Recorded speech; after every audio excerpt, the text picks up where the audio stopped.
पाए, क्योंकि हमने मैटराइज के नंबर्स अलग दिखाए हैं, पी मार्क अलग अलग राज्यों में कितने नंबर दे रहा है। मध्य प्रदेश में जैसा कहा मृदुल ने 29 से 29 के बीच 28 के करीब नंबर दे रहा है। एमपी में ये मध्य प्रदेश में इंपॉर्टेंट कुछ स्टेट्स ऐसे हैं जिनको, जैसा मैंने पहले कहा, स्वीप स्टेट्स बीजेपी के रहे, उनमें से एमपी स्वीप तो नहीं। ये दिल्ली है सुचारिता, ये दिल्ली और दिल्ली मेट्रो कर्मा, बे दिल्ली की मेट्रो एनडीए साथ मतलब अरविंद केजरीवाल जेल गए, वो कह रहे थे सिंपैथी, जीरो सिंपैथी, 3-4 का रेशियो। शराब स्कैम में गए सुचारिता, जीरो।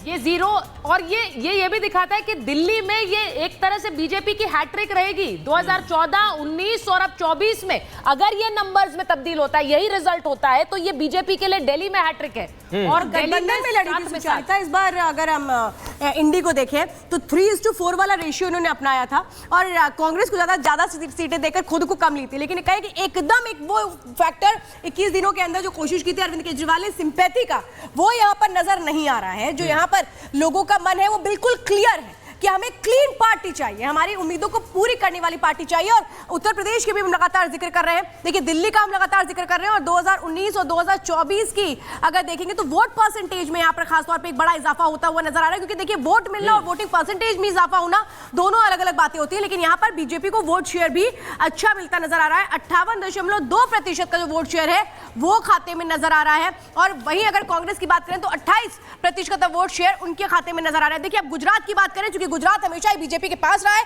26 सीटें यहां पे मिल रही हैं, 2 सीटों का गेन भी हो सकता है और 26 की 26 सीटों पर इस बार फिर से बीजेपी आएगी। हालांकि वहां पर आम आदमी पार्टी ने जरूर कोशिश की थी कि एक बार कुछ खाता खुल जाए, लेकिन ऐसा नहीं हो पाया। और फिलहाल ये अलग अलग स्टेट्स हैं जो हम बता रहे हैं। देखिए गुजरात की हम लगातार बात कर रहे हैं, गुजरात की जो एग्जिट पोल है वो इशारा कर रहे हैं कि 26 की 26 सीटें जो है वो गुजरात में बीजेपी के खाते में जा रही हैं। कांग्रेस जीरो, यानी कांग्रेस ने यहां पर जो एक कोशिश की वो बिल्कुल एक तरह से उनके लिए काम करती नजर नहीं आ रही है। तो अलग अलग जो राज्य हैं उनमें आपको बता रहे हैं हम कि क्या इस वक्त स्थितियां देखने को मिल रही हैं। और जो अब अलग एक और राज्य की चलिए बात कर लेते हैं, जरा पंजाब की भी बात कर लेते हैं, क्योंकि हमने दिल्ली की बात की इसलिए पंजाब को भी बात कर लेते हैं। वहां पर आम आदमी पार्टी और कांग्रेस अलग अलग चुनाव लड़ी थी, लेकिन वहां पर जो गेन हो रहा है वो हो रहा है आपको। यहाँ 3 से 6 सीटें मिल सकती हैं, कांग्रेस को 3 सीटें हो सकता है मिल जाए। एक जो गेन है फिलहाल यहाँ पर इनको होता हुआ नजर आ रहा है, यानी कि आम आदमी पार्टी का। यहाँ बड़ी बात है कि कांग्रेस को यहाँ पर अच्छा गेन दिखाई दे रहा है, क्योंकि आम आदमी पार्टी ने यहाँ पर दिया है पूरी कोशिश। बिल्कुल, हिमाचल प्रदेश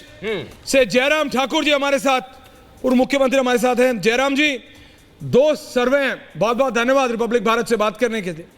हिमाचल प्रदेश में पीमार्क 4 दे रहा है, मैट्राइज 3 दे रहा है, आपको क्या लग रहा है? हिमाचल और पूरे देश के लिए पूछ रहा हूं आपसे जयराम जी। हाँ, मैं सिर्फ इतना ही कहना चाह रहा हूं कि ये हिमाचल प्रदेश में हम चारों की चारों सीटें जीतने वाले हैं और बहुत अच्छी तरह से अच्छे मार्जिन के साथ जीतने वाले हैं।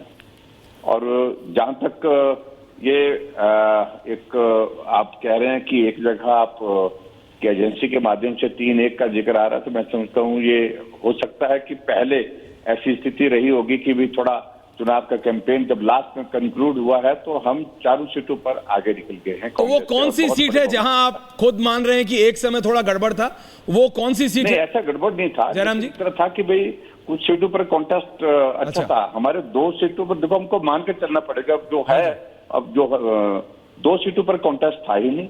हमीरपुर की सीट जहां अनुराग ठाकुर जी चुनाव लड़ रहे हैं वो बहुत बड़े मार्जिन के साथ जीतेंगे।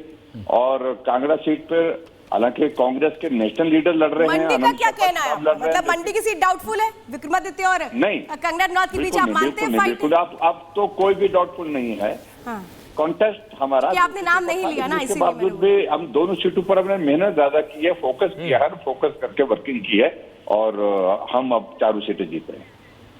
जयराम जी, एक सवाल ये कि आपने पिछली बार 4 सीटें यहाँ जीती थी, भले ही बायपोल में एक सीट प्रतिभा जी के नाम चली गई, लेकिन ये चारों सीटों पर वापस आना जो एटलीस्ट पोल्स दिखा रहे हैं अभी, उसका मतलब क्या है? ये वोट वहां पर नरेंद्र मोदी के नाम का वोट है, क्योंकि सरकार तो इस वक्त वहां पर कांग्रेस की है। देखिए, स्वाभाविक रूप से एक बात आप मान करके चलिए कि चुनाव देश का हो रहा है और देश के नेता हमारे नरेंद्र मोदी जी हैं, प्रधानमंत्री हैं और प्रधानमंत्री वो आगे जो है वो फिर से बनने वाले हैं 3री बार।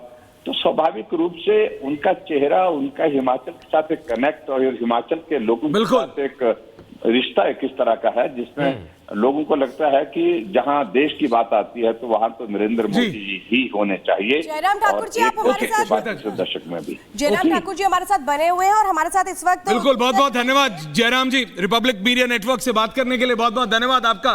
और बैक टू बैक श्वेता जी, जैसे आप बता रहे थे, दिनेश शर्मा हमारे साथ जुड़ रहे हैं, पूर्व उप मुख्यमंत्री हैं, उत्तर प्रदेश के वरिष्ठ नेता हैं। दिनेश जी, उत्तर प्रदेश में सुचरिता 1.74 दे रहा है और 1.69 दे रहा है। दिनेश जी, आप बिल्कुल बोलने से पहले देखिए हंस रहे। दिनेश जी खुश होंगे आप? एक नहीं, सारे एग्जिट पोल जिता रहे हैं रूप में पिछला रिकॉर्ड टूट रहा है, उत्तर प्रदेश में भी टूट रहा है, पूरे भारतवर्ष में भी टूट रहा है। और जो मोदी मैजिक है वो सर पर चढ़कर बोला है। और जो विपक्ष के जो षड्यंत्र थे, जो उनका झूठा प्रचार था, उसको जनता ने मुंह तोड़ जवाब दिया है। और आप देखेंगे 4 तारीख को फिर से हार होगी, खटाखट खटाखट खटाखट, और ये विपक्ष में लड़ेंगे फटाफट फटाफट। और क्या है कि झूठ बहुत समय तक टिक नहीं सकता है, लेकिन सत्य जो है और मेहनत और समर्पण जो है वो निश्चित रूप पे एक उसका अलग भाव होता है। और आज मैं कह सकता हूँ कि पूरे भारतवर्ष में जो आपके जो परिणाम आए हैं, उन परिणामों को अगर देखा जाए तो वो काफी कुछ जो हमारा दावा था उसकी तरफ ही बढ़े हैं। ज्यादातर जो एग्जिट पोल आ रहे हैं, जो हमारे पास पोल्स हैं उसमें आपकी सीटें बढ़ रही हैं, लेकिन उसी के साथ साथ आपका वोट शेयर भी बढ़ रहा है। तकरीबन 11% वोट शेयर उत्तर प्रदेश जैसे राज्य में बढ़ना, ये क्या कहता है? इसलिए कह रही हूं क्योंकि उत्तर प्रदेश में एक फैक्टर नरेंद्र मोदी है, जो कि पूरे देश में है, एक फैक्टर योगी आदित्यनाथ है। एक जी देखिए, एक पार्टी का नेता होने के कारण मैं खुश होऊंगा कि मेरा परसेंटेज भी बढ़ रहा है, सीट भी बढ़ रहा है।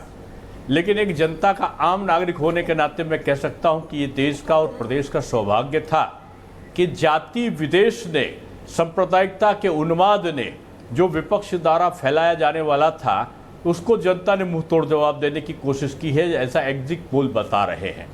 और मैं बिल्कुल विश्वास के साथ में कह सकता हूं कि जो विकास का मुद्दा था, माननीय प्रधानमंत्री और योगी जी दोनों ने जिस प्रकार से एक समन्वित भाव से काम किया है, और केंद्र में नड्डा जी के नेतृत्व में अमित शाह जी की, बिल्कुल दिनेश जी, बहुत बहुत धन्यवाद रिपब्लिक मीडिया नेटवर्क से बात करने के लिए। और इस समय हरियाणा के पूर्व मुख्यमंत्री हमारे editor in chief Arnab Goswami से बात कर रहे हैं डायरेक्टली खट्टर।